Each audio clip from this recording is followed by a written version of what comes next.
Makanya dulu di antara cerita yang disebut Quran antara Nabi Dawud sama Nabi Sulaiman. Nabi Dawud itu orang soleh. Mulai dhisik nek wong soleh kon mikir teman-teman iku rapati iso. Perkarane iku pikirane donya wis pilih buan ngono. Dadi wong soleh nek dadi pemimpin rada ribet. Lan kira-kira bupati mbek kula ya soleh kula nek mimpin iku ribet. Wong soleh iku mergo cara wong soleh iku donya iku sepele buan PPN barang napa donya wae. Tapi nek wong rapati soleh kan iman. Dadi penting ra soleh kadang ya penting. Singkat cerita itu ono isu ya. Ono isu itu wong ayu tapi stres, diperkosa wong papat. Walhasil akhirnya hamil terus dilaporkan ke Nabi Dawud. Nabi Dawud barang dilapuri sing empat ini termasuk tokoh.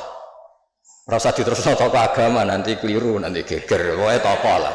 Ya aja muni tokoh birokrasi kok banyak tersinggung. Wae tokoh. Malah itu orang terpandang. Singkat cerita Nabi Dawud dilapuri paling dihamili anjing. Yang 4 orang itu bilang gitu. Nabi Dawud namanya orang soleh ya. Daripada mengkasuskan orang yang enggak kasus ya diam aja. Setelah keputusan itu kelar, Nabi Sulaiman masih umur 13 tahun di situ.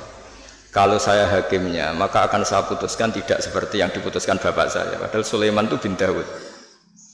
Terus kata Nabi Dawud, ya sudah kamu gelar pengadilan lagi, kamu hakimnya. Jadi dulu itu biasa anak sama bapak beda itu biasa. Kalau urusan ilmu biasa. Kalau sekarang ada anak beda gegernya itu biasa deh. Kalau masalah ilmu, saya lagi masalah ilmu, bukan masalah harta, bukan masalah kekuasaan. Akhirnya Nabi Sulaiman, dan ini menjadi ilmu yang sekarang ditiru para intel, para kasat reskrim, para itu. Nabi Sulaiman akhirnya tanya sama 4 tokoh ini. 4 orang gitu aja, nggak usah tokoh ribet. Tapi sebenarnya tagnya itu tokoh. Dipanggil satu-satu. Yang merkosa itu anjingnya warnanya apa? Hitam katanya. Dah kamu ke sana. Yang kedua ditanya, warnanya apa? Merah. Padahal 4 orang itu ketika di depan Nabi Dawud, 4-4-nya bersaksi bahwa itu diperkosa anjing. Semuanya menyaksikan. Nabi Dawud memutuskan ya sudah anjing gitu. Nabi Dawud nggak mau ribet. Berarti sudah merah, hitam, putih. Nggak tahu yang keempat jawab ungu apa nggak ada anjing. Pokoknya 4 ini warnanya beda-beda. Setelah satu-satu terus dikonfrontasi bareng. Kamu tadi bilang apa? Hitam. Kamu tadi bilang apa? Merah. Kamu tadi bilang apa? Putih. Katanya menyaksikan bareng. Kenapa anjingnya jadi beda-beda? Berarti kamu bersekongkol bohong ya? Wah, akhirnya ngaku kalau keempat ini yang tadi yang merkosa. Jadi apa ya? Menghakimi itu tidak gampang. Sehingga di Quran itu kalau Allah muji Nabi Dawud itu hanya dipuji kebaikannya, diantaranya inna sakharna ma'hul jibala yusabbihna seterusnya. Tapi ketika masalah hukum kata Allah fafahamnaha Sulaiman wa kullan atayna hukmau wa ilma. Jadi kalau masalah kecerdasan memberi hukum itu kata Allah fafahamnaha Sulaiman, cerdas anaknya. Begitu juga ketika ada mbak sama adik punya anak, sama-sama punya anak. Anak itu kalau kecil kan wajahnya mirip-mirip. Apalagi saudara ya, anaknya mbak sama adik.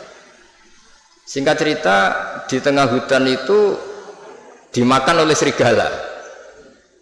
Ya kalau sama-sama cantik, anaknya kan mirip-mirip karena bersaudara. Nah, sing sitok Afrika, sitok Indonesia kan raine sekarang video. Ini kan sama-sama satu klan yang sama, satu marga. Setelah dilaporkan Nabi Dawud, beliau memutuskan sesuai yang meyakinkan argumentasinya. Diputuskan, ya sudah yang hidup ini milik kamu. Misalnya menang adiknya.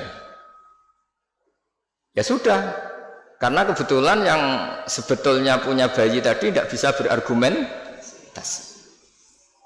Akhirnya Nabi Sulaiman ya sama. Kalau saya hakimnya tidak saya putuskan seperti itu.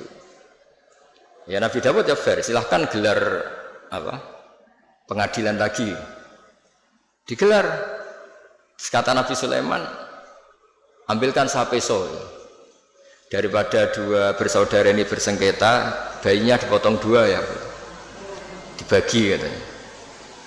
Ini yang mbaknya ini yang tadi kalah itu langsung spontan, ndak itu ndak bayi saya, silahkan dikasihkan adik saya. Sing adiknya tenang saja. Terus adiknya ditanya, kenapa kamu tenang saja? Kalau adiknya harus dibagi. Akhirnya dimenangkan mbaknya. Pikirannya Nabi Sulaiman, membiarkan bayi dipotong dua itu tidak naluri seorang ibu, mesti jadi kira bener.